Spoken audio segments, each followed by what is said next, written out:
My Return into Tibet. Cosmic Teachings of a Lama. By Samael Aun Weor. Christmas Message 1969 to 1970. Chapter 1: The Seven Eternities. The abstract absolute space is the causa causorum of everything that is, has been, and shall be. The profound and joyful space is certainly the incomprehensible Siti, which is the ineffable, mystical root of the seven cosmos. It is the mysterious origin of all that we know as spirit, matter, universes, suns, worlds, etc. That, which is divine, the space of happiness, is the tremendous reality beyond the universe and gods. That has no dimension, yet, indeed, it is, what always has been, and what always will be. It is the life that intensely palpitates within each atom and within each sun. Let us now refer to the great ocean of the spirit. How can we define it? Certainly, he is Brahma, who is the first differentiation or modification of that. The gods and humans tremble when before that. Is he that spirit? Indeed, I tell you that it is not. Is it that matter? Truly, I tell you that it is not. That is the root of the spirit and of matter, yet it is neither spirit nor matter. That transcends the laws of numbers, measurement, and weight. It transcends quantity, any side, front, behind, above, below, etc. That has reality beyond thought, word, and action.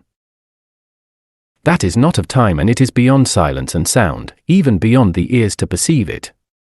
That is the immutable within a profound, divine abstraction. It is light that has never been created by any god, nor by any human.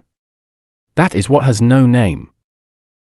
Brahma is spirit, yet that is not spirit.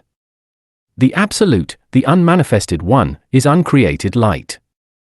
Where was the raw matter of the great work? It is evident that it was reposing before the dawn of creation within the profound bosom of the abstract absolute space. Indeed, the primordial matter becomes like the soul of the unique one, the living noumenon of any substance. It is an undifferentiated cosmic matter. Ancient wisdom states that when the great night, which is what the Hindus call pralaya or dissolution of the universe, arrives, then Brahma, the Father, the ocean of the universal spirit of life, submerges himself within the absolute abstract space for 7 eternities. The 7 eternities signify EVOS, or totally defined, clear, and precise periods of time. It has been stated unto us that a Mahakalpa, a great age, a cosmic day, has indeed a total of 311,040,000,000,000 years. It is obvious that a Mahapralaya, a cosmic night, is equivalent to the same quantity of time. Space is filled with universes. Thus, while some systems of worlds are coming out of their profound night, others are arriving to their dusk. At one place there exists cradles, and at another sepulchres. What existed before the dawn of this great day within which we live, move, and have our being? The Rig Veda answers with the following. Nor aught nor naught existed, yon bright sky was not. Nor heaven's broad roof outstretched above. What covered all? What sheltered? What concealed? Was it the water's fathomless abyss? There was not death, yet there was naught immortal, there was no confine betwixt day and night, the only one breathed breathless by itself, other than it there nothing since has been. Darkness there was, and all at first was veiled in gloom profound, an ocean without light, the germ that still lay covered in the husk burst forth, one nature, from the fervent heat. Who knows the secret? Who proclaimed it here? Whence this manifold creation sprang? The gods themselves came later into being. Who knows from whence this great creation sprang? That, whence all this great creation came, whether its will created or was mute, the Most High Seer that is in highest heaven, he knows it, or perchance even he knows not.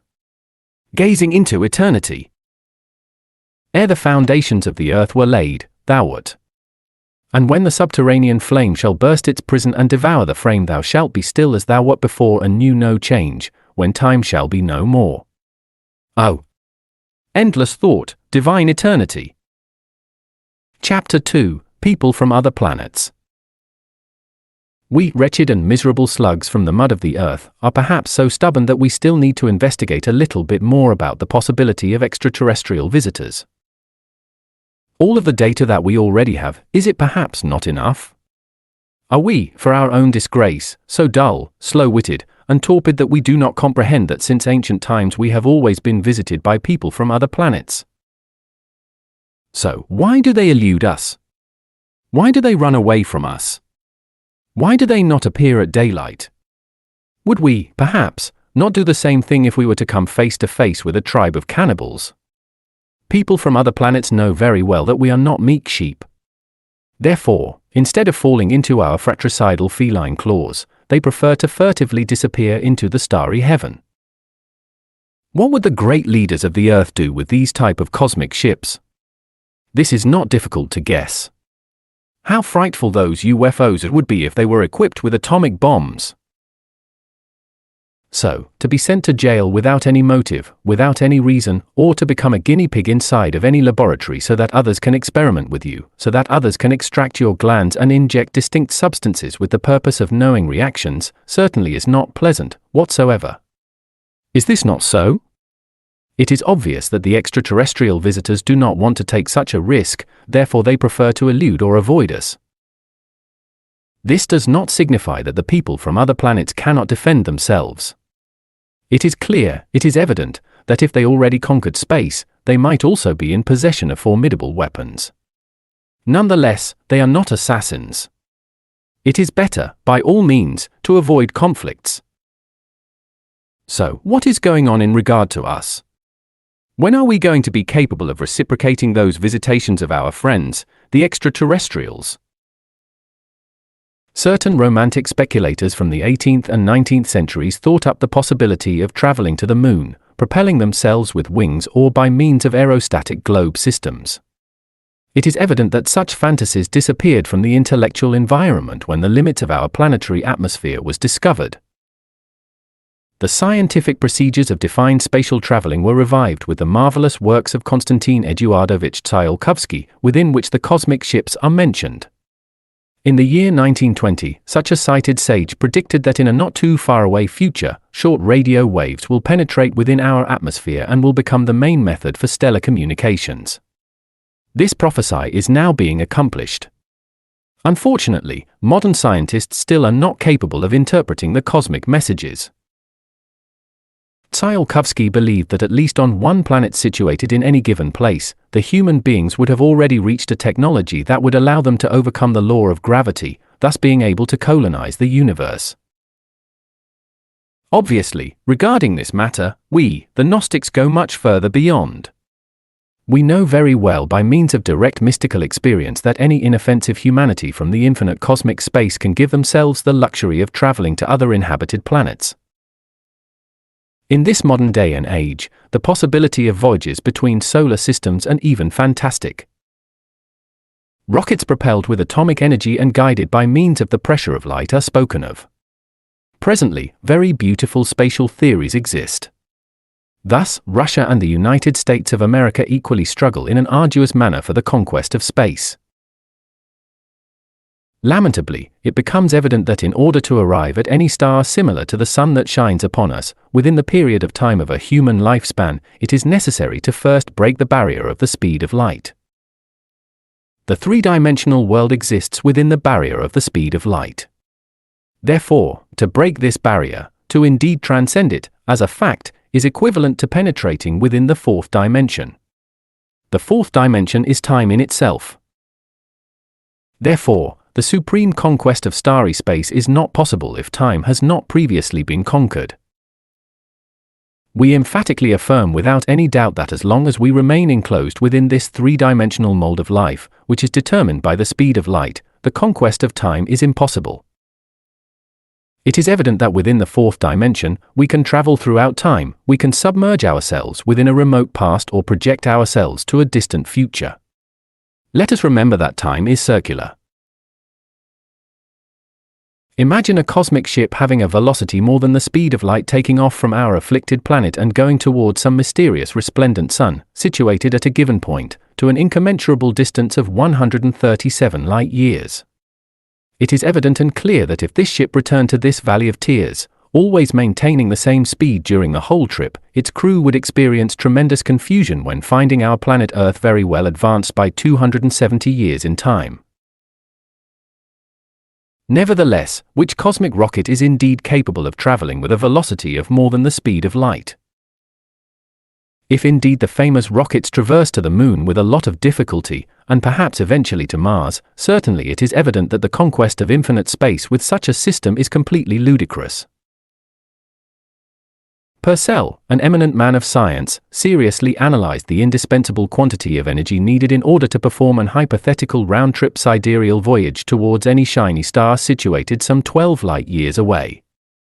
The specific distinctiveness of this ship is that it must reach the maximum velocity of 99% of the speed of light at the middle of its journey, as well as at its departure and its return.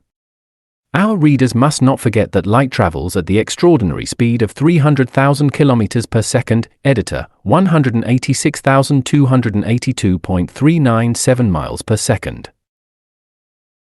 Now, the problem of fuel for this hypothetical voyage must be faced. There is no doubt that in this day and age, the most appropriate source of available energy is the fusion that occurs in the hydrogen bomb, which is when the isotopes, namely tritium and deuterium of the element hydrogen, are wisely combined in order to form helium. Let us think for a while, dear reader, of the tremendous efficacy of that extraordinary fusion that makes the sun shine. It is evident that within such a formidable nuclear reaction, for nuclei of hydrogen are intelligently combined by immense heat and potent pressure in order to form, indeed, one nucleus of helium. It is obvious that this marvelous, cohesive energy, that integrally maintains the unity of the nucleus of helium, becomes without a doubt, slightly smaller than the energy from the original nucleus of hydrogen. It is stated unto us that after this nuclear reaction, a residue remains which acts in the form of energy free in its movement. It is evident, certain, and palpable that this special type of liberated energy is powerful, terrific, and tremendous. This is in accordance with the famous equation of Einstein, namely, E equals mc squared, energy divided by mass is equal to the square of the speed of light. Therefore, the value of E becomes gigantic in proportion. Purcell infers in a manner that is certainly very well asserted that with this type of solar fusion, if used in his hypothetical voyage, nothing less than 16,000 million tons of hydrogen would be required in order to move his sidereal ship. It is clear that for such a voyage of 12 light-years, such a cosmic vehicle would have an approximate weight of 100 tons. It is logical that such a cosmic ship should be propelled forward when taking off, stopped when arriving, propelled again in order to initiate its return to the planet Earth, and finally stopped again when landing on our planet. So, all of these maneuvers imply a tremendous consumption of many thousands of millions of tons of fuel. What rocket would be capable of transporting such a quantity of fuel? Still, the option of obtaining energy by intelligently combining matter with antimatter is accessible to us. It is already completely demonstrated that if these contrary substances make direct contact, they are mutually destroyed, thus liberating energy in the form of gamma rays. Indeed, in the name of truth, we have to acknowledge that this is the unique, knowable process through which matter, as well as antimatter, can be equally transformed into energy. Evidently, the famous gamma rays are found in the extreme of the short wave, in the electromagnetic spectrum, and obviously can impel a cosmic ship in identical conditions, as if it were impelled by means of the pressure of light. To every atomic particle there corresponds, as a fact and by its own right, an atomic antiparticle. It is easy to comprehend that the antiparticle is an image, a reflection of its original. It is obvious that if the latter is negatively charged like the electron, undoubtedly its particle becomes positive. Apparently, even though the problem of generating energy in order to propel a cosmic ship in the hypothetical voyage of Purcell has been resolved, it cannot be confirmed. It is evident that for such a voyage, 406,400 tons of fuel, equally distributed between matter and antimatter, are urgently needed. Could a ship of 100 tons transport such a quantity of fuel? We must repeat, and it is important to remember, that we are discussing an hypothetical voyage of just 12 light-years away. However, if this hypothetical ship should journey to a point of 50 or 100 light-years away, then what would become of this problem of fuel? In its depth, this certainly is a problem without a solution. Indeed, if we want to conquer space, then we have to focus on this matter from another angle. We need an authentic scientific revolution. It is urgent to learn how to utilize the solar energy. This is why Marconi rightly stated, "Where a sunbeam goes, there a human being can also go." Solar energy and the fourth dimension, these will be the two pillars of the future humanity. It is necessary to illustrate the fourth vertical. This is only possible by studying the atom very deeply.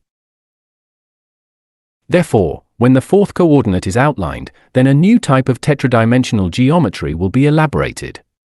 It is easy to comprehend that upon this living foundation, a revolutionary four-dimensional physics can be created. Indeed, contemporary physics is regressive, retarded, and reactionary. It is worthless for the conquest of space because it is antiquated and extemporaneous. When we possess revolutionary, tetradimensional physics, then we will be capable of fabricating cosmic ships that can instantaneously cross the barrier of the speed of light. Such cosmic ships can then travel through time with velocities millions of times superior to the speed of light. Propelled with solar energy, these type of ships would not need to transport fuel of any type and would travel freely throughout the infinite space. The three-dimensional world is not the be-all and end-all. Indeed, it is nothing but a leaf of the tree of life. Let us think of the fourth dimension. Come now, to revolutionize science. We already passed through the barrier of sound with aeroplanes and ultrasonic capsules. Nevertheless, we still cannot pass through the barrier of the speed of light. Chapter 3: The Consciousness. When those memories reach me, those ardent effluvia from April and dawn, indeed, when feeling those refreshing drops of dew falling from heaven, I truly suffer for all of the millions of human beings who dream and weep. My consciousness awakened, I attained illumination. Where was I going, asleep along the rude cliff, rent in twain? I attentively beheld the firmament, it was very high, its tremendous summit with its vertigo enraptured me. Then, I turned my face away from the deep, soaring height. Thus, I saw the earth, and it was very low. The phoenix bird, when passing by in swift flight, touched me with its wings of immaculate whiteness. Then, filled with fervor, I prayed, knowing that the perfume of prayer always arrives to God. My prayer was for the sake of the sleepy ones, for those sincere, mistaken ones who dream that they are awakened, for those failed ones who assume they are doing very well. The sage dreams of the splendid rose of the magical meadow, that when blooming unfolds its delectable petals to the vespertine star of love. The long-haired bard dreams of the timid, singing rivulet, which when sliding down across the mountain, seems to melt into silver, transfiguring everything into a filigree that runs and passes. The unfortunate mother dreams of the son whom she lost in the war. She cannot conceive of a harder fate beyond. Thus, she weeps of her broken joy at the foot of his portrait, while the lightning plays with her torture and even lights an iris in every tear. Faust dreams of his Marguerite with a peaceful, whitened countenance, covered by the exquisite canopy of her golden hair, a cascade of gold that falls over her alabaster shoulders. What a profound abyss within her pupil, perfidious and bluish as a wave. When in the frightful claws of pain, the wretched intellectual animal dreams of being Brutus, turning asunder the heart of Caesar, or the dreaded Spartacus, devastating the campaign, or Ulysses in his palace at Ithaca, furiously killing the suitors of his wife, or Tell rejecting with his foot the skiff, or Cleopatra seducing Mark Antony, or Cromwell before the supplication of a monarch, or Mirabeau in the Tabor of Nations, or Bolivar with 5 liberated countries, or Napoleon on the fields of battle. The one in love dreams of the star rising resplendently in the east, of that long-awaited rendezvous, of the book that she holds in her hands, and of her romantic window. The offended husband dreams of an obscure dispute and rebellious quarrel, he suffers the unspeakable and even dies in his nightmare. The lustful one dreams of the lecherous nakedness of the devilish one, who wallows as a pig within the mud of filthiness. The drunkard dreams of being a wealthy, young, and brave gentleman of great renown, who is valiant in the battle. Dreaming was a modo nervo in his immovable beloved and Victor Hugo in Les Miserables. Thus, this lunar type of life is nothing but a web of dreams. Therefore, those wise elders from the sacred land of the Vedas were not mistaken when they asseverated that this world is Maya, illusion. Ah, if those wretched people would stop dreaming! Then, how different life would be. The four Gospels insist on the necessity of awakening the consciousness, however, since these are written in code, no one understands them. Ineffable remembrances reach my memory in these moments. On a given autumn night, I was amiably conversing with an adept within the superior worlds. To converse with a major brother in the parallel universes of the superior dimensions is indeed something impossible for the sleepy ones, for those wretched people who dream. Fortunately, I am awakened. Varied was the theme of our conversation. The dialogue was developed in synthesis. Light Lantes, while listening, was silent. It is obvious that she is also awakened and enjoys accompanying me. She is my priestess spouse. Thus, our conversation delectably flowed as a river of gold which slowly flows through the thick jungle under the sun. The Venerable One wanted to set a meeting with me, here, down in this physical world, in this three-dimensional region. To define factors of time and place was necessary. Light Lantes complained. 12 midnight, and so far from our home, right there in the center of the city of Mexico. Useless were her complaints. He and I set that meeting and uttered our pledged word. The months of autumn passed away. I was awaiting with very much attention for the longed-for new year of 1968. However, everything passes. I did not have to wait for great lengths, as the longed-for night soon arrived. I left my home early. This is how it had to be, since this is the night of too many visits. Thus, I left with anticipation. A taxi drove me along the road of Tlalpan towards the Zocalo. I had to get off on the 20 de Noviembre Street exactly in one of the corners of Plaza de la Constitution. I had to pay for the ride. How much do I owe you? 2 pesos, sir. Here it is, take it. The driver received the money without even remotely suspecting anything about the motive of my trip. What can a dreaming one know? Could the poor driver know about my studies? What could I expect from him? He was just another dreaming one driving a taxi. That is all. Thus, I walked in the very center of El Zocalo. I stopped in front of a great post of steel. This was the mast of our national flag. This was the exact place for our meeting. I had to first recognize the place, which I did. However, it was not even 10 o'clock yet on that night. I walked along the Cinco de Mayo street, very slowly, very slowly. Hence, I arrived at El Parque de la Alameda. The ice from winter that breathes on the hills, where neither hues or aromas are swaying, was descending in refreshing silvery currents covering the withered prairies. I sat down on a bench in the park.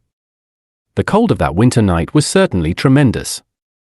Here, there, and everywhere were children, very well covered with winter clothing, happily playing. Austerely, the elders were conversing about things, maybe very serious and grave, or perhaps not so important.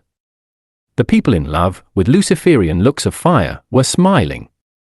Lights of diverse colors were shining, and among those variegated and picturesque human ensembles of the new year, costumes were not missing. There were jubilant people enjoying themselves when taking a photograph beside the 3 wise men.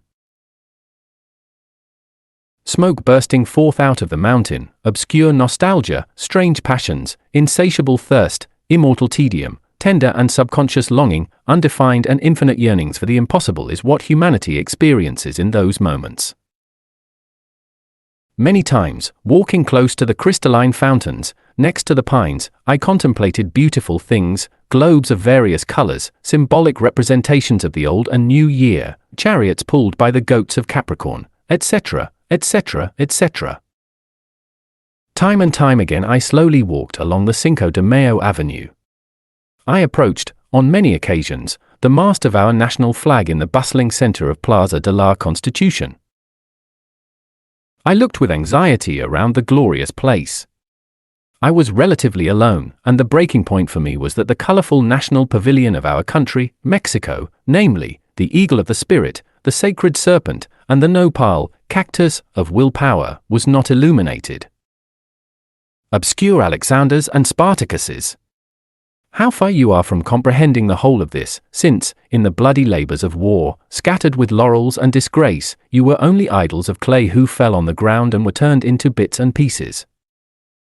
Thus, while in sublime absorption, I delved within my own mind, meditating on the mystery of life and death. Only half of an hour was lacking to reach the time for the mysterious meeting in question. Many times I silently walked over there, between the Zocalo and La Alameda.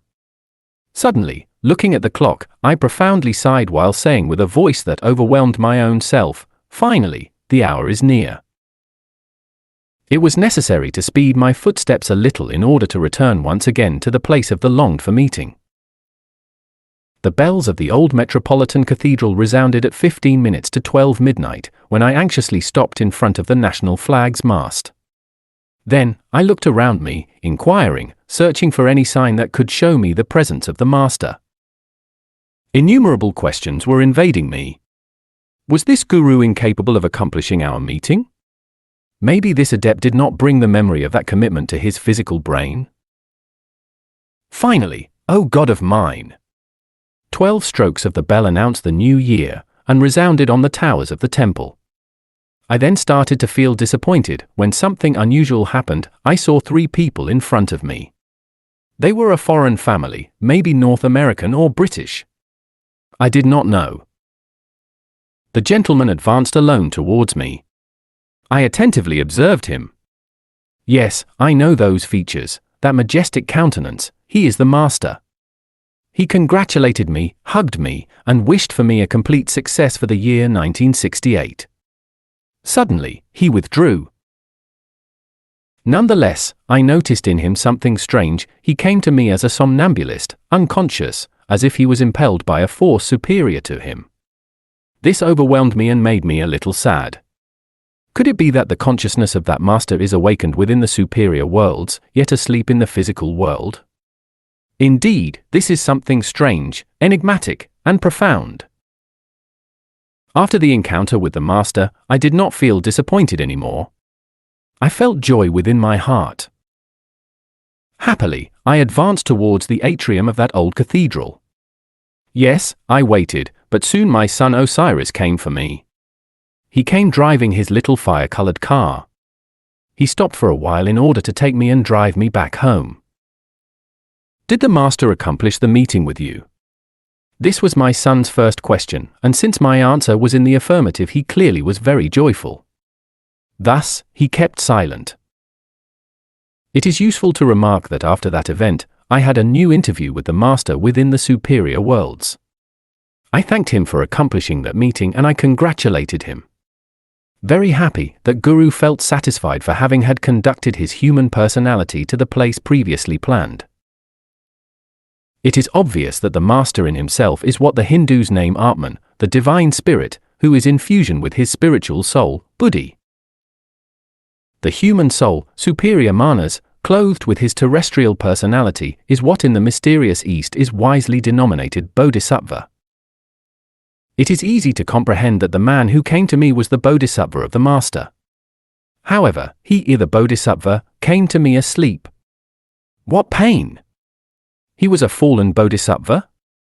Nonetheless, the Master was able to control him and conduct him as an automaton, as a marionette, to the place of the meeting. It is not in any way strange that after having fallen, a Bodhisattva, human soul of a Master, becomes lamentably submerged within the dream of the unconsciousness. In ancient times, in those times in which the rivers of the pure water of life were pouring milk and honey, many Masters lived across the face of the earth. However, with the advent of the age of Kali Yuga, this black age in which we disgracefully live, innumerable Bodhisattvas fell. Thus, the lyre of Orpheus fell upon the floor of the temple and broke into pieces. The great ancient divinity has fallen and collapsed. It reposes over one side, its face against the ground. Nevertheless, the heavenly hierarchies are lifting it. Chapter 4, Time. If we attentively observe anything from this Mayavic world in which we live, such as a table, for instance, we discover with mystical astonishment three perfectly defined aspects, namely, length, width, and height.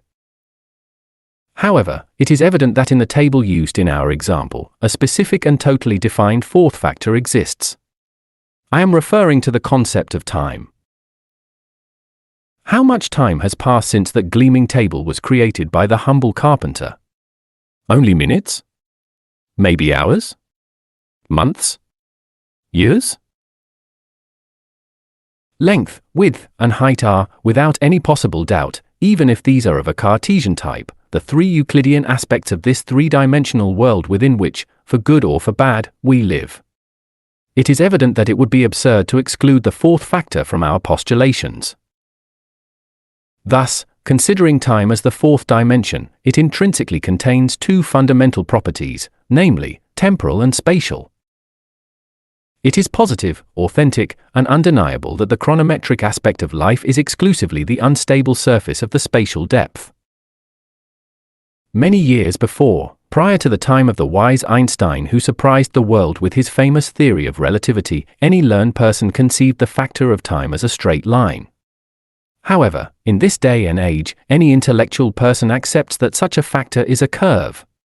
Nonetheless, it is also obvious that in this present century, people who think with a medieval mind still exist. Great modern, intellectual people, utopians by nature, beautifully fantasize when thinking that eternity is also a straight line, time prolongated in an indefinite way. Revolutionary Gnosticism dialectically teaches that eternity in itself has nothing to do with the concept of time.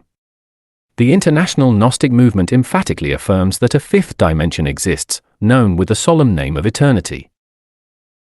In accordance with the wise law of recurrence, everything in life comes to occur again, just as it happened previously within the vicious circle of time. Indeed, the times are eternally repeated. Yet, let not time be confused with eternity. An incessant repetition of events and times exists within the eternal now of the great life. The curve of time perfectly revolves within the perfect circle of eternity, yet, it is evident that these two wheels are different. That which is beyond these two mysterious circles is the sixth dimension, and we must search for the living foundation of any cosmogenesis within the unknowable zero region. Considering that the wise Einstein already mathematically demonstrated the relativity of time, we can emphasize the idea that the fourth factor, time of our three-dimensional world, within the unmanifested absolute, has no existence. Before the flaming heart from this solar system of ores, within which we live, move and have our being, started to intensely palpitate after the great pralaya, cosmic night, time did not exist. It was lying asleep within the profound bosom of the abstract absolute space. If at the end of the Mahamanvantara, cosmic day, the seven basic dimensions of the universe remain reduced into a simple mathematical point, which is lost as a drop within the great ocean, then it is evident that time ceases to exist. The worlds, as well as human beings, animals, and plants, are born, grow up, get old, and die. Everything that breathes under the sun has a defined period of time. The unity of life of any living creature is equivalent, as a fact and by its own right, to every single palpitation of its heart.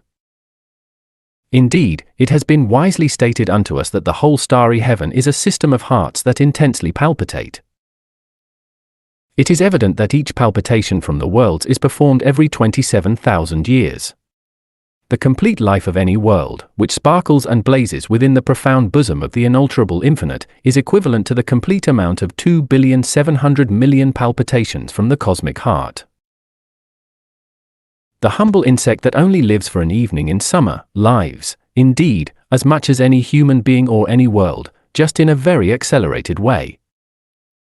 It is written with embers of ardent fire that the number of cardiac palpitations for beasts, human beings, and worlds is always the same, however, sometimes more fast or more slow.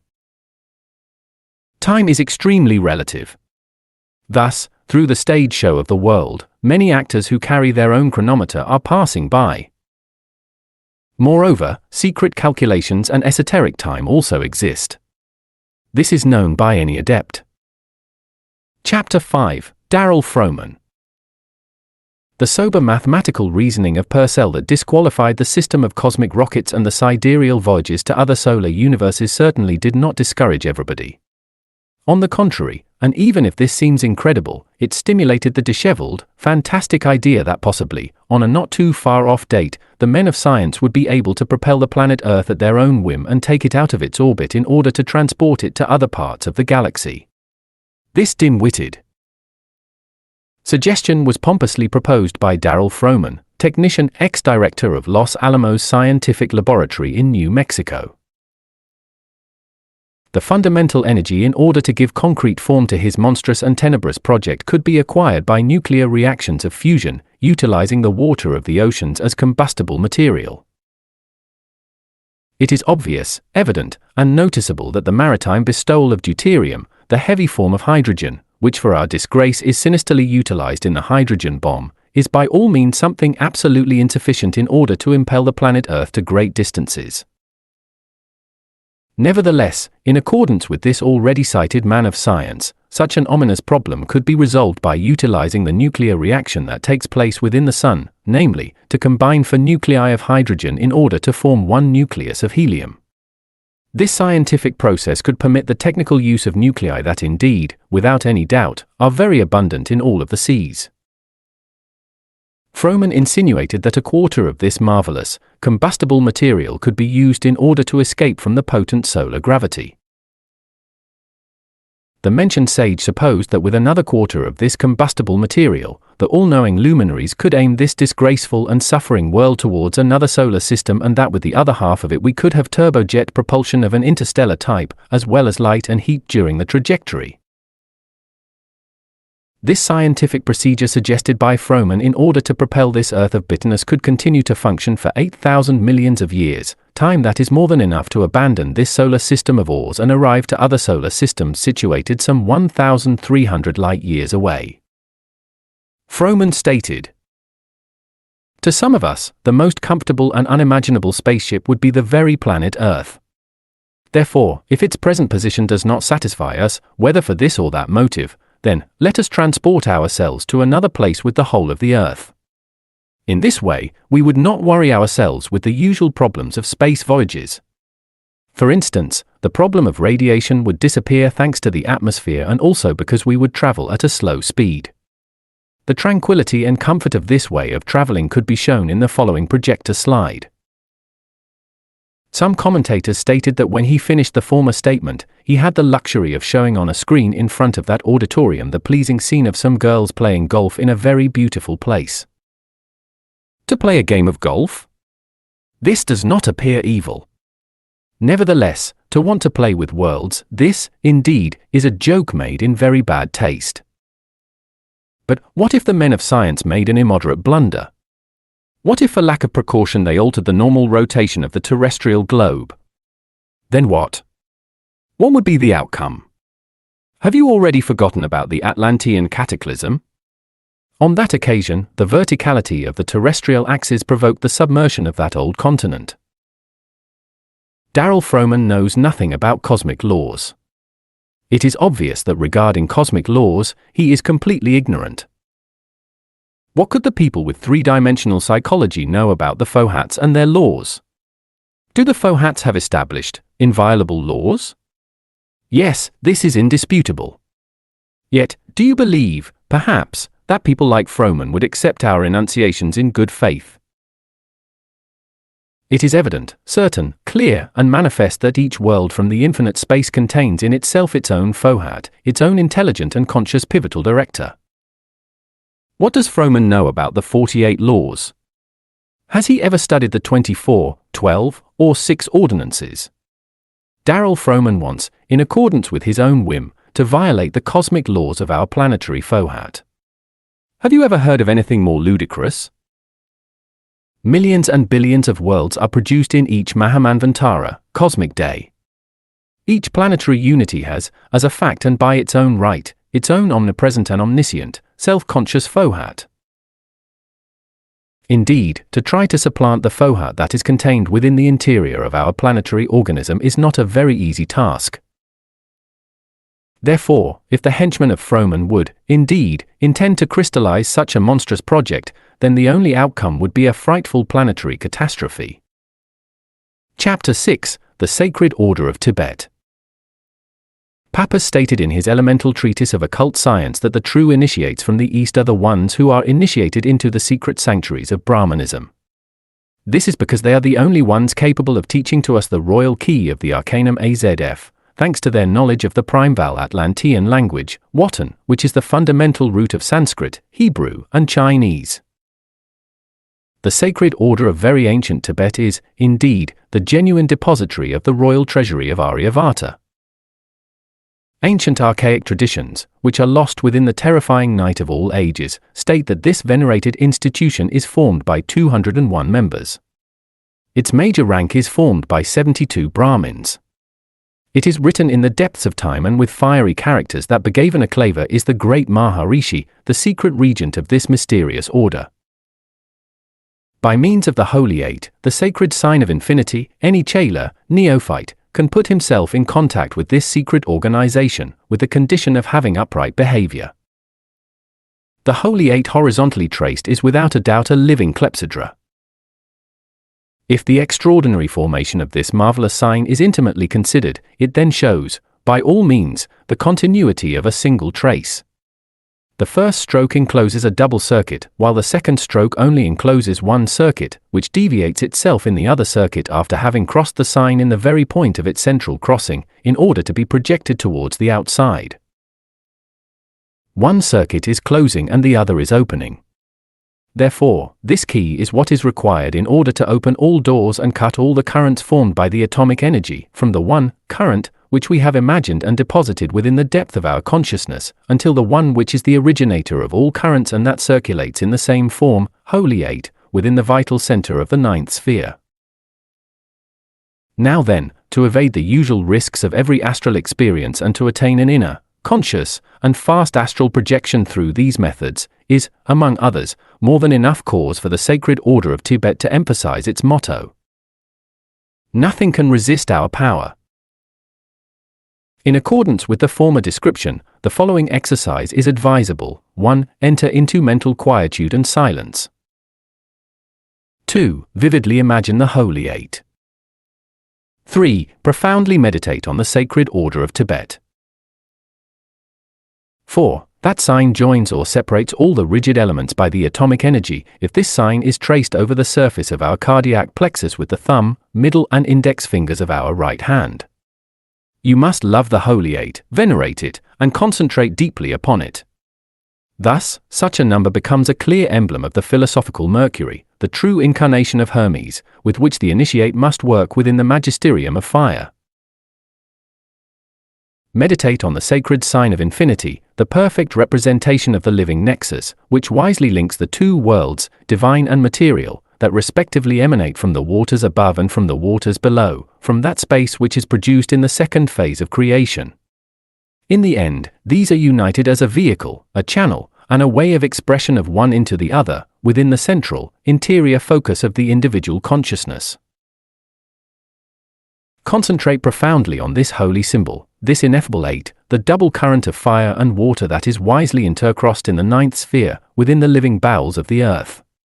Remember the noble alchemical figure of Basil Valentine, a resplendent variation of the caduceus, the very sacred symbol of the Mercury of the wise, within which the active properties of the sulfur are united with the marvelous fecundity of the salt, in order to wisely perform the mystical connubial of two luminaries in three worlds. Let there be profundity in your concentration. Meditate on the Sacred Order of Tibet. Evoke those 8 Kabirs or Kabirim, editor, Kabiri, of the sign of infinity, those 8 brethren, ineffable Semitic divinities whose cult and mysteries were passed afterwards to the Greeks and Romans.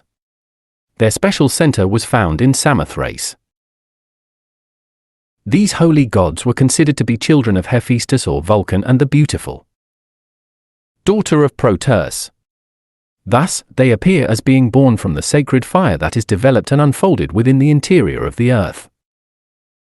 Therefore, these 8 brethren are the rectors of nature, the generators of the vital phenomena, the regulators of all the fundamental activities of this planetary organism upon which we live. Meditate and pray, remain alert and vigilant as the watchman in the time of war, and do not fall into temptation. May the ineffable and terribly divine Holy 8 submerge as a precious balm within your tormented heart, and may the 8 Kabirs guide your steps towards the sacred order of Tibet. I tell you, will be integral, unitotal, and receptive. Thus, one given night, it does not matter which one, you will be called to the temple of the Himalaya. Ask and it shall be granted unto thee. Knock and it shall be opened unto thee. Oh, Lanu, tell me, are you willing to tolerate the ordeals? The old wise men of the East state that 7 are the basic, fundamental and indispensable ordeals for the initiatic admittance within the sacred order of Tibet. Of these ordeals, the Master Luxemil already spoke of the last one. Is it perhaps very pleasant to experience the terror of death? Nonetheless, only in such a way can we come to comprehend that the price of the self-realization of the being is paid with life itself. A lugubrious fate suits me, that is, to contemplate an igneous trail of that which was. I was in struggles, I knew the ordeals. As did others, I knocked on the doors of the temple.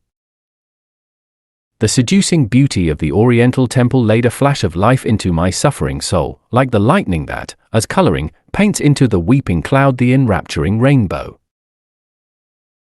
The sacred image of the temple, pleasant and radiant, like a wandering star or a fast meteor, was the lightning that opened an ardent furrow of gold in my night. This ineffable sanctuary of Tibet is the lamp and the torch. It is the breath that creates and the squall that riots.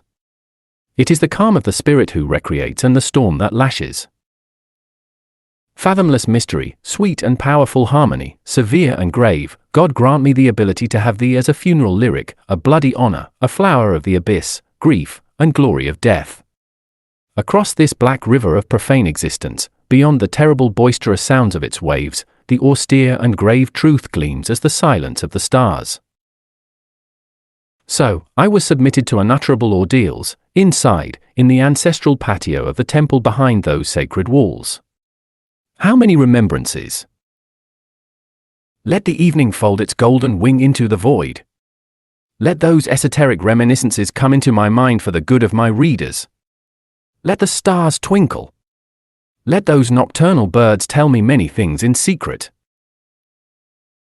Thus, within that patio of mysteries, an adept lady, after many, too many, ordeals, which were exceedingly frightful and terrible, sinisterly showed me the bare and horrible bone figure of death, a skeletal skull between 2 crossed long bones.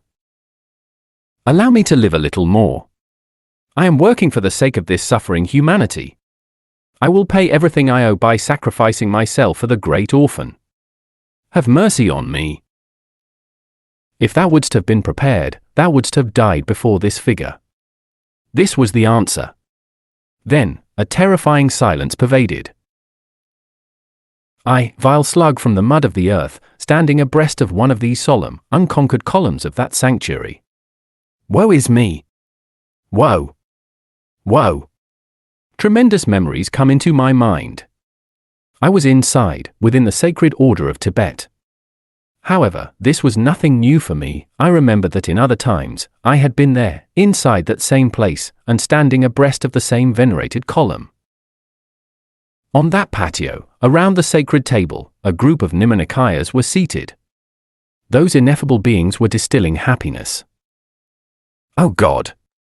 What beautiful tunics, vestures of paradise! What divine countenances!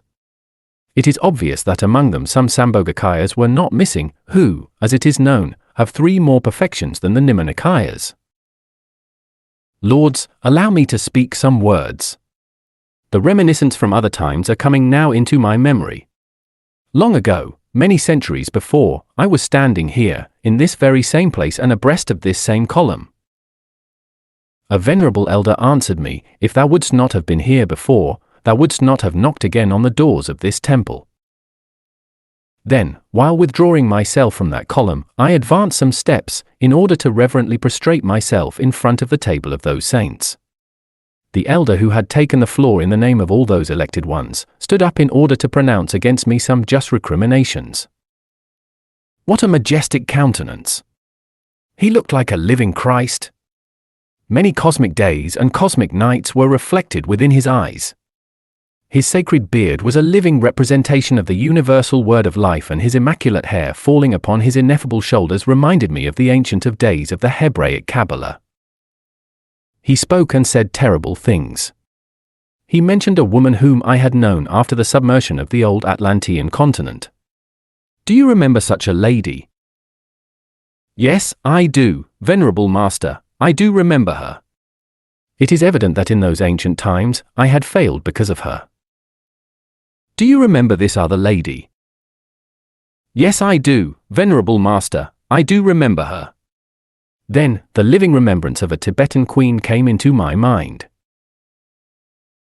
So, long ago, about 1 million years in the past, in the center of Asia, in the very heart of the Himalayas, on the side of Tibet, a marvelous kingdom existed.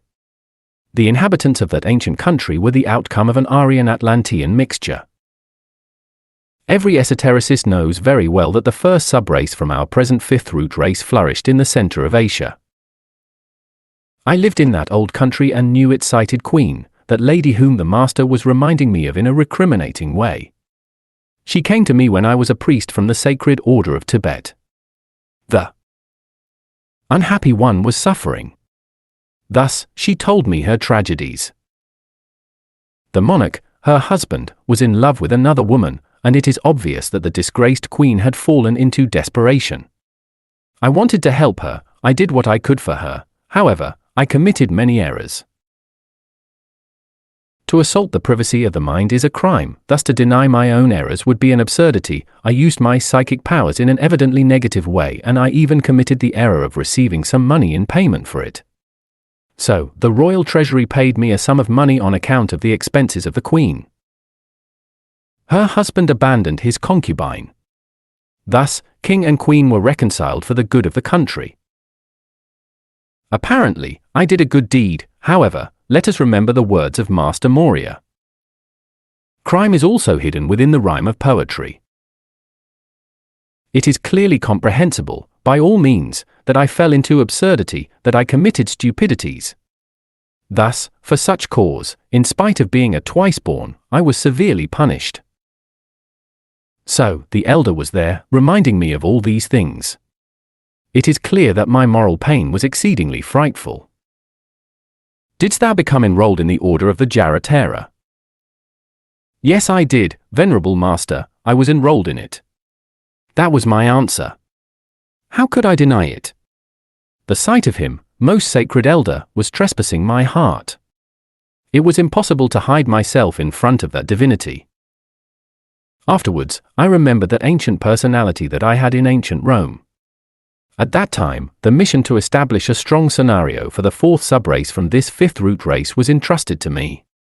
Hence, I utilized the human personality of Julius Caesar. I formed the great Roman Empire, I fought as a lion in the Gaul, and the whole world knows that I was assassinated by the traitor Brutus. I did not have the necessity of enrolling myself into the order of the Jaratera, since the secret laws of the great universal life would have helped me in many ways, without the need of that cited Roman institution. Therefore, after these recriminations, I felt ashamed of myself, grievous, and with my heart in pain. An adept lady, disguised with the costume of a ritual executioner, resolutely advanced towards me while holding the sacred whip in her right hand. Immediately I understood that I had to pass through the evangelical flagellation. So, I walked towards the interior of the temple very slowly, alongside that very ancient patio surrounded by archaic walls. Die! Die! Die! Exclaimed the lady at the time that she, indeed, was flagellating me with that sacred whip. Yes, this is what I want, to die, to die, to die, so lash me harder. Hence, those whippings, instead of producing in me that frightful pain of torture, were penetrating inside of me as electrical lightning, which were benefiting me, because I was feeling in my interior that those entities that constitute the pluralized ego were overthrown to death. It is written that Horus must defeat and destroy the red demons of Seth, Satan, so that the soul can resurrect within the heart of Osiris, Christ. It is evident, certain, inevitable, that after having returned again to the second birth, I needed to die within myself, here and now. This is not the ordinary, common, and current death of the profane and profaners of this life, a death which infuses great terror into vulgar people, a death which terrifies the multitudes who populate the face of the earth. Indeed, the death which we refer to is the initiatic death for the masters. This type of death is mentioned by Giordano Bruno, who wrote Coloro che filosofano dirittement intendono a moia. The initiatic death is the death of Seth, which is the myself, the mind self that is so worshipped by many sincerely mistaken ones. Hence, many years of my life have already passed, however, I could never, ever forget this cosmic event that occurred in the heart of the Himalayas. Presently, I am completely dead. I worked intensely with the help of my sacred serpent. Therefore, the red demons have been defeated. The struggle was hard, however, I achieved the initiatic death. This path is more bitter than bile. Many are called, but few are chosen. The path of life is formed with the hoofprints of the horse of death. I needed to dissolve the ego, yes, to die. Now, I utter this because. Chapter 7, Meditations.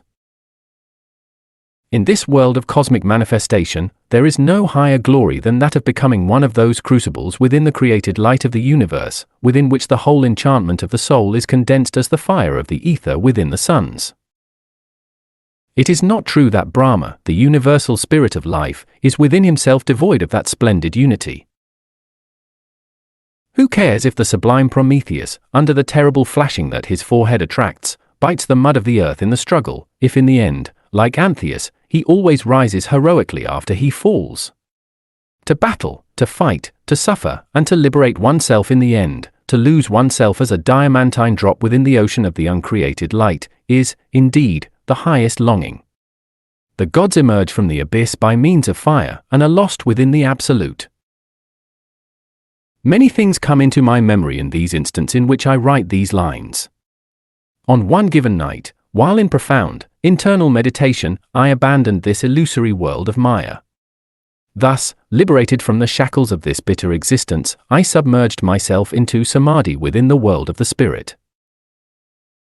There is no better pleasure than feeling oneself as a soul detached from the body, the affections, and the mind. Immense is the ineffable joy of those diamond souls who became lost within the greater layer of the universe. Hence, inebriated by ecstasy, I entered through the doors of the temple of transparent walls. So, with the open eye of Dhamma, which is that spiritual vision of the adept or Jivan Mukta, I looked below, towards the profundity. Thus, I saw many beloved relatives in the depth of the abyss of the mind. Ocean of the cosmic mind, precipice, cliff, profundity which frightens. Unhappy creatures, suffering women, eyes filled with tears, hearts that suffer. Woe! Do not torment me like this, have mercy on me. Let your deviation cease. Your eyes give me grief, eyes resembling leaves imbibed with dew. So, melancholic and strange, those shadows were dilating themselves while assuming mysterious, smoky cloud designs that extinguished tinted flames. A murmur of confused and vague words, with profound sadness in the soul. Wretched shadows. Vain forms from the world of the mind. Just as the furious sea that severely lashes the beach with its waves, so from the world of the mind, from the sea of understanding, waves were emerging that uselessly and desperately intended to lash the threshold of the temple of transparent walls.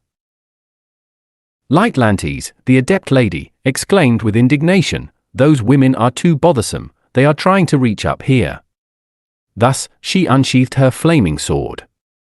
I did the same thing. For a moment, our swords were menacingly turning every way, throwing devouring fire everywhere. So, those vain shadows from the universal mind, terrified, were lost within the frightful abyss of Maya. In the absence of the body, affections, and the mind, we come to experience in a direct way that which is the truth. Indeed, those wretched shadows, egos, from samsara, the earth of bitterness, are a painful compound of thought, feeling, and desire, which when concentrated in this or that direction, are converted, as a fact, into something similar to willpower. How different are the ineffable beings? They are living fires, solar creatures, ardent flames. That profound sadness of the soul, those eyes with the aspect of leaves covered with tears, do not exist within the lords of the flame. Those intelligent fires of the dawn of all creation are saturated with happiness. Those beings of gold, those ineffable ones, are not the suffering shadows of the mind, because wisdom, love, and power are shining within them. They are the mysterious and terribly divine AHHI, who dwell beyond the mind and beyond those weeping shadows. In the profound cosmic night, before the heart of this solar system started to palpitate intensely, the universal mind did not exist, because AHHI did not exist in order to contain it. Those mysterious and terribly divine AHHI constitute the army of the voice, the verb, the great word, the hosts of spiritual beings who are so different, so distinct from the shadows of the mind who weep. By all means, it is obvious, palpable, and evident that these joyful beings, these blessed flames, emerge in the dawn of life from the bosom of the Absolute in order to give and establish laws within the living laboratory of nature. When the cosmic day, the great age, ends, then those ineffable ones cease to exist and come into being. They are lost within the inconceivable and inexhaustible joy of the profound abstract absolute space. Indeed, when the cosmic day ends, the mind in itself and all of its vain and illusory shadows cease to exist. The gods know very well that within the bosom of the uncreated light the mind is dissolved like a soap bubble. The existence of the mind is impossible within that which has no name, even though its potentialities permit the prediction of a remote possibility for the future. In the nightfall of the universe that sparkles within the infinite, the Elohim must break every shackle that in one way or another binds them to existence, thus becoming radically liberated from all that is called mind, willpower, and consciousness. Chapter 8: Evolution and Devolution. In ancient times, the great sage Anaximenes of Miletus emphasized the idea that the number of inhabitable worlds is infinite. Hence, Anaximenes proposed that life, which vibrates and palpitates upon the face of the earth, originated from the oceanic mud or mire, and that later, little by little, with the coming of innumerable centuries, it adapted to the environment. Anaximenes very seriously thought that all of the living species, including the intellectual animal, mistakenly called human being, are descendants from archaic oceanic creatures. Epicurus believed in spontaneous generation, and his ideas intensely resonated in the intellectual environment of the 17th and 18th centuries. There is no need to mention that Newton and Harvey accepted this theory. Jan Baptista van Helmont believed that the clue of life exclusively resided in fermentation, and he even gave himself the luxury of proposing methods in order to generate scorpions and other living creatures. The most amusing was his famous recipe to create or generate mice. If one squeezes a dirty shirt through the mouth of a jar that contains some wheat grains, then the fermentation exuded by the dirty shirt, altered by the smell of the wheat grains, will give, at the end of 21 days, the transformation of wheat into mice. Indeed, it is obvious that such a recipe, in its depth, is 100% frightfully ludicrous. In the year 1765, the intellectual world amidst the lower countries was agitated by tremendous discussions revolving around bacteria and the protozoan. Many believed that such microscopic organisms developed themselves in a natural and spontaneous way. However, Antony van Leeuwenhoek suspected that these organisms were originating in the air.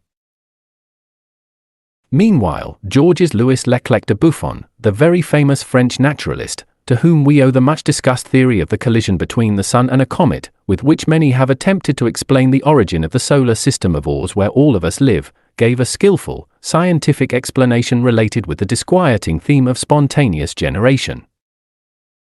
He stated that living matter is composed of organic molecules. During the process of putrefaction, this matter is capable of readjusting itself alone, in order to form new organisms from recently dead matter. It is evident that the sophism of such an absurd explanation is found based on that spontaneous readjustment which is done haphazardly, in other words, without an intelligent, pivotal, directing principle. Pierre Simon Marquis de Laplace, the author of the so-called nebula theory, which states that a solar nebula, or gaseous cloud, was where the sun and planets were formed, in the origin of the solar system, by condensation, suggested the idea that plants and animals of this world in which we live in owe their existence to the solar rays. The most intense intellectual conflict of the 19th century had its scenario upon the field of Pasteur and Darwin's ideas. The very thorny subject related with the inferior forms of life and spontaneous generation instilled violent debates when Charles Darwin made his theory of evolution public. Louis Pasteur, armrest for the lance, lunged himself against the dogma of evolution when he ridiculed Jules Michelet, who in an absurd way described life as originating within a drop of maritime water, very rich in nitrogen and a little mucosity or fecundating jelly.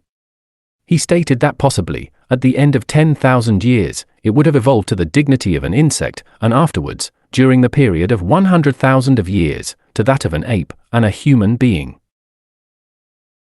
Louis Pasteur wisely invalidated the theory of spontaneous generation when he stated, "No, presently, we do not know of any circumstance in which we can affirm that microscopic creatures have undergone transformation or putrefaction in such a way, without germs or predecessors similar to them, as to spontaneously generate new organisms within themselves. Therefore, all of those who pretend to contradict this reality are nothing less than toys from illusions, victims of wrongly performed experiments filled with errors which they cannot explain or avoid." Pasteur showed to the audience who attentively was listening to him a jar containing fermentable matter stored for many years. It is obvious that because such a container was hermetically sealed, the microorganisms of the air could not penetrate within its interior. Therefore, such matter did not ferment. Charles Darwin wrote the following in a letter dated prior to the year 1871. It has been frequently stated that all the necessary conditions for the first generation of an organism are now presently found and could have always been present. Nonetheless, and behold, indeed, the doubtful reason of his statement, if we can conceive that in a small and warm puddle, with all type of ammoniac and phosphoric acid salts, light, heat, electricity, etc., there was chemically formed a compound of protein ready to even undergo more complex variations, presently such matter would be instantaneously devoured or absorbed. However, this would not have happened before the formation of living creatures. When Louis Pasteur dissipated into cosmic dust the theory of spontaneous generation, he also annulled the foundation of Charles Darwin's theory of evolution and transformation. Life in itself, including the lowest and most elemental life, such as bacteria, can only emerge from other life. The germs of existence sleep during the profound night of the great pralaya within the bosom of the abstract absolute space, and come into cosmic manifestation when the dawn of the Mahamanvantara is initiated. During the cosmic day, the living germs are submitted to the laws of evolution and devolution, rhythm, vibration, numbers, measurement, and weight. Each species has in itself its living prototype, its original germs.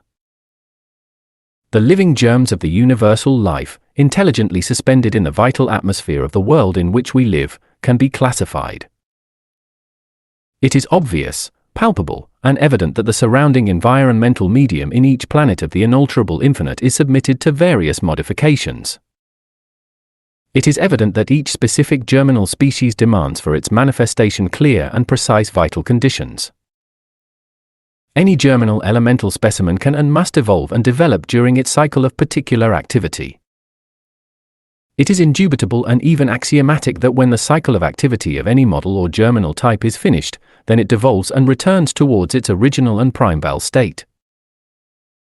Example, coral polyps, which presently in their devolution are just simple, devolving microorganisms, were in the preceding round, frightful giants armed with terrible tentacles, very similar to those of maritime octopuses. The enormous antediluvian monsters that in aforetime were desolating cyclopean cities, leaving everywhere their indelible print of terror and death, still exist, even if this seems incredible, in this present century. Presently, they are simple microbes which are suspended in the atmosphere. In a world of the future Mahamanvantara, those germs of life inevitably will be developed. But what can we say about this race of intellectual animals, about these three-brained or three-centered bipeds? Why would this specimen, sample, or beastly reasoning model be an exception to this majestic rule? It is obvious that the germs of this biped mistakenly called human being started their multiple evolving processes from the very dawn of the Mahamanvantara. Did you ever hear about the protoplasmic root race? Without a doubt, it is shown in complete meridian clarity that this aforesaid gigantic generation, beyond time and distance, was indeed the culmination of a long series of evolving processes, which had their scenario within the superior dimensions of nature. It is known that the subsequent generations of human species, descendants from those enormous archaic giants, have regressed since ancient times, devolving towards their primeval germinal state. Anthropogenesis teaches that any world from the infinite space sooner or later is converted into a scenario for 7 human root races. Luckily, we know that upon this unfortunate world of too much misfortune, we are, precisely, the 5th generation. It is obvious that the 6th root race will be even smaller in stature, and by all means it is evident that the last human generation will be Lilliputians. In order to demonstrate its realities, nature always has specimens, models, living examples to its disposition. In the moments in which I write these lines, it comes into my memory the singular case of a certain Lemurian Lilliputian tribe who, until a short while ago, lived in Lipez, Bolivia, South America. Ancient traditions affirm that the men as well as the women from that mysterious tribe have human bodies that scarcely reach statures that start from 15 to 25 centimeters. People who live there stated that the curious town where these Lilliputians lived still exists, and that it is situated about 120 kilometers from Potosi, Bolivia, South America. Frankly, it seems very unfortunate to us that this unusual town, similar to a toy village, has been abandoned by its very small and strange dwellers.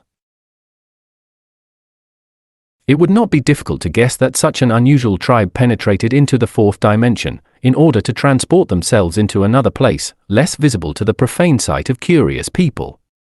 Thus, the wise Aztecs were not mistaken when emphasizing their idea that the children of the 3rd sun were converted into birds. Therefore, in the dusk of this terrestrial life, prior to those moments in which the earth will have converted itself into a new moon, the intellectual animal species will have returned to its germinal state.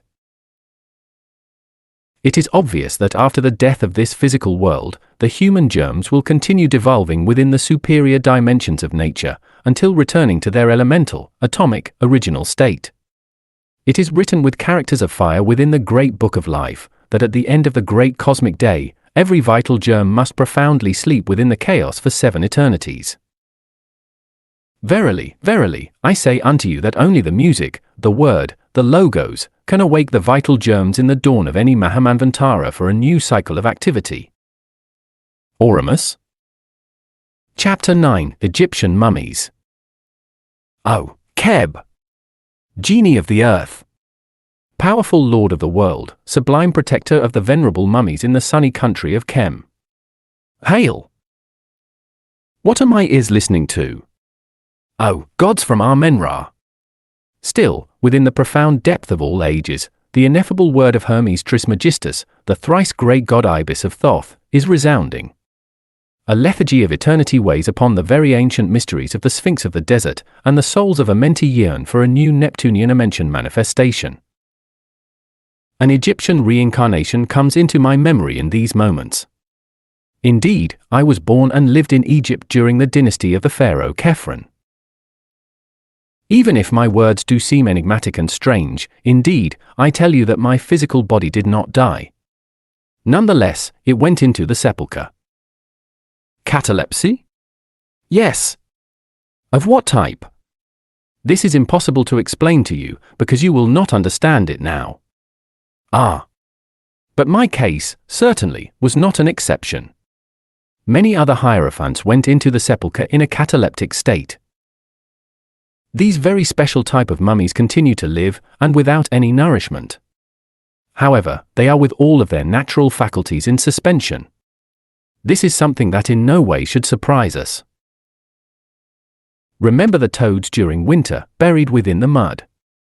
Like cadavers, they lie down without taking nourishment of any type. Nevertheless, in spring, they return alive. Have you ever heard about hibernation? The scientific branch related to this is very advanced in Paris.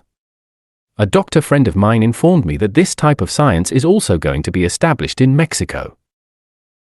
Any human organism inside these chambers of hibernation, below 0 degrees, profoundly sleeps. It seems to be a cadaver, yet it remains with all of its human faculties in suspension. It has been stated unto us that the first person who served as a guinea pig for such an experiment remained in this state for a whole century. It is stated that such a person is still alive. Nevertheless, Egyptian catalepsy goes far beyond. Moreover, this type of catalepsy is wisely combined with magic and occult chemistry. It is obvious that my soul escaped from that mummified body. It is unquestionable that this very special type of mummification was not an obstacle in order to continue with my cycle of reincarnations. The soul of any Egyptian hierophant has 4 bodies: the mummy, the Ka, astral body, the Ba, mental body, the Ku, causal body. I withdrew away from my mummy, or better if we say, my soul emancipated itself from that mummified body. Thus, my soul dressed with its superior vehicles continued to exist within the Amenti. Afterwards, it continued reincarnating itself in distinct places of the world. Nonetheless, a magnetic, sympathetic thread still exists, which in a certain way keeps a particular relationship between my soul and such a mummy. Sometimes my spirit enters inside of such an apparently dead body. Then, it is obvious that momentarily such a vehicle abandons its cataleptic state. My present human personality is not an obstacle in order to perform these type of experiments. No one can hinder the spirit. He, my spirit, can take such a mummy from within its sepulchre by submerging it within the 4th dimension. He, my spirit, can abandon the 4th dimension and enter into this world of 3 dimensions in order to visit somebody else. He, my spirit, knows the region of channels and of the currents, the humid place, the antechamber of this chemical region in which we live in.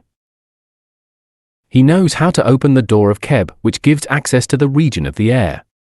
He has power in order to call the magical beings, who with their assistance can penetrate into the region of the 5 senses in order to become visible and tangible in front of somebody else. After such experiments, my spirit can make this mummy return into its sarcophagus. After my physical death, my soul can definitely reincorporate itself within such a mummy, if this is what TUM wants. In that case, such a body will definitely abandon its cataleptic state, and my soul, dressed with such flesh, could live as any person, traveling from one country to another. Such a mummy would again eat, drink, and live under the light of the sun, etc., because it would definitely be withdrawn from within its sepulchre through the 4th dimension. Chapter 10: The 7 Paths of Happiness. In relation with the 7 rays of cosmic action, there is certainly too much stated and discussed amidst the intricate and confusing labyrinth of pseudo-esoteric and pseudo-occultist theories. Human machines with viperine tongues pronounce marvelous things. They are people who sleep upon the face of the earth, 3-centered or 3-brained bipeds who not only ignore, but moreover, they ignore that they ignore. You, human machines who pass, come, and go. Speak, discuss, if that is what pleases you. Yet, indeed, I tell you that you do not know anything. Direct mystical experience is urgent in order to know. Yet, indeed, the esoteric experience, the ecstasy, is only for humans with awakened consciousness. Do you want to stop being machines? All right, I congratulate you, however, you must start by awakening. If the people would awaken, if they would stop being machines, how different life would be. It seems incredible, but only with 10% of awakened consciousness the wars would disappear and peace would reign in this valley of tears. You, sovereigns and vassals, aristocrats and mendicants, know that your miserable existences are nothing else than a weaving of dreams. On the unknowable high sea, the boat follows the impulse of a bird in its peril. Where does it go? Not even the navigator from Genoa knows it, since he also sleeps. Sorrows which cheer and joys which blemish, rejoices which weep and sufferings which sing exist within this tragic consciousness that we carry inside, but the intellectual animal always kills what he most adores. Consciousness that sleeps, how different you would be if you would awaken. You would know the 7 paths of happiness, the light of your love would shine everywhere, the birds would rejoice within the mystery of their forest, the light of the spirit would shine, and joyfully, the elementals from nature would sing for you their verses of gold. On a given night, the date, the day, or the hour does not matter, I was conversing with an adept of the White Brotherhood within the parallel universe of the 5th dimension. Indeed, our conversation went smoothly, and delectably flowed as a river of gold which slowly flows through the thick jungle under the sun. Suddenly, under the sublime foliage of the tree of life, I addressed him as follows: Do you have a physical body? Are you awakened? It is obvious that his answers left me completely satisfied. Yes, I am awakened, I have a physical body. However, in these very moments I feel that my consciousness is starting to sleep in degrees, slowly, little by little, in accordance with the attraction exerted by my dense vehicle, towards that which people call the state of vigil. The most interesting thing was that ineffable moment in which the adept, while ecstatically floating within the sidereal environment, blessedly joined his 2 feet, in such a way that the soles of his feet made contact together. Then, it is evident that he fortified himself, his consciousness recovered its lucidity. It is evident that I imitated his example. The adept explained this clue when saying, with this secret, you will resist the magnetic attraction of your dense body. Thus, you will remain outside all the time you want. It is obvious, palpable, and evident that only adepts like him, human beings truly conscious and awakened, know what the 7 paths are. The 7 paths of happiness do not exist during the cosmic night. Then, the only one breathes, breathless by itself. Before the heart of this solar system began to intensely palpitate, the causes of pain did not exist, since there was nobody to produce them. Hence, there was no one to apprehend by them. Chapter 11, The Panspermia of Arrhenius. Some predecessors of Darwin believed that the assemblage of species on the genealogical trees was the outcome of the evolution of one species into another. Such a belief is in its depth an absurd hypothesis, because we have never observed the birth of a new species. Jean-Baptiste de Monnet, Chevalier de Lamarck, opined that evolution had occurred by the adaptation of plants and animals to the environment, transmitting their acquired characteristics to the following generation. Charles Darwin went even further in his expositions, with his disheveled idea that the new types of species were emerging from occasional variations, due to hazard, or to errors of heredity, which afterwards were eliminated by the survival of the most adapted one. Mr. Darwin, when conducting a retrospective examination along the path of evolution, said that within the confused past must have existed a simple and common primeval form of life, from where the rest of existences come. It is very intriguing that question which this cited author was asking to himself: where do those original species come from? In one of his last letters, which assumedly was the last one that he dictated and signed before his death, he emphatically expressed that the knowledge at that time was so poor that any serious attempt in order to explain the origin of life would be a failure. So, Mr. Darwin died without discovering the origin of life. He wrote an absurd theory without basis or foundation. Louis Pasteur was more comprehensive. Let us remember with clarity the stroke which he inflicted upon the absurd idea that life could emerge from inorganic matter. This great sage stated, there is a peculiar quality within the chemical substances from the animated substances, which are fundamentally situated apart from the inorganic substances. The fanatics of spontaneous generation were so rotundly disapproved by Pasteur that, indeed, and even if this seems incredible, only a few henchmen of such a disheveled theory dared to speculate about the origin of life. No need to mention that the rest of them preferred to select the concept that some miraculous spark was necessary in order to give life unto the first living being. Others, undoubtedly, the most wise ones, sheltered themselves in the Oriental wisdom, which states that life is eternal and only the changeable things are perishable. The germs of life travel eternally through space from sun to sun, from planet to planet throughout time and distance. Electrical whirlwinds reach the worlds carrying germs of life within their bosom.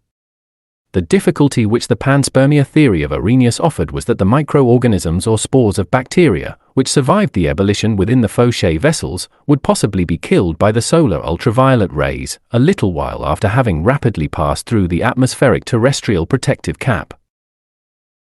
The rays with more lethal effect upon the spores are possibly the ones with the interior wave of a longitude of 3,000 angstroms.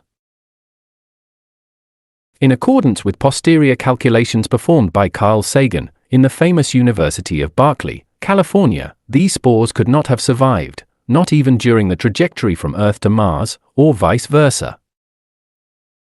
Notwithstanding, Sagan affirmed that the ultraviolet rays are very weak in those distances from the Sun to planets like Uranus and Neptune, and that concerning these mentioned planets, the theory of panspermia is not discarded at all. Even though, in accordance with Sagan, it is not applicable to the origin of life on the Earth. We, the Gnostics, go further beyond. We are not speaking of spores. We affirm that the elemental germs of life are taken and brought by electric whirlwinds. If the elemental germs of universal life were not be carefully protected during their interplanetary voyages, they would be annihilated by the solar ultraviolet rays. Therefore, the vital germs of existence travel properly protected by cosmic energy within the bosom of electrical whirlwinds. These elemental germs evolve and are developed wherever they find vital, specific conditions. Devolving ages come after any evolving cycle. Thus, the species return towards their primeval, germinal state. The evolution and devolution of each species in particular demands precise vital conditions. All of the living species which had evolved and devolved on the planet Earth have repeated identical processes on other planets. The theory of panspermia of Arrhenius has been perfected by the Gnostics, and it is obvious that its basis is exact.